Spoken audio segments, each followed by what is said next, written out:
Από δε έκτης ώρας σκότωσε γένετο επί πάσαν τη γη έως ώρας ενάτης.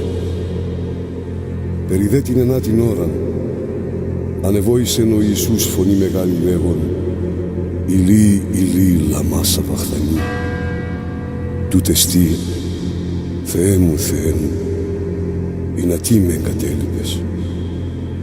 Ο δε Ιησούς πάλιν κράξας φωνή μεγάλη αφήκε το πνεύμα.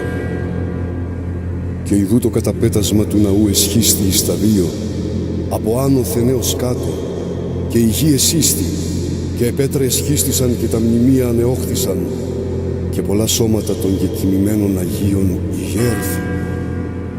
Και εξελθόντες εκ των μνημείων, μετά την έγερσιν αυτού, εισήλθον εις την Αγίαν πόλην, και ενεφανίστησαν πολλοίς. Ο δε εκατόντραχος και με ταυτού τηρούντες τον Ιησού, ειδώντες το σεισμόν και τα γενόμενα εφοβήθησαν σφόδρα λέγοντας αληθώς Θεού Υιός είναι ούτως. Η ζωή εν τάφο κατέτεθης Χριστέ και αγγέλων στρατιέ εξεπλήττοντο συγκατάβασιν δοξάζουσε την σύ.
η ζωή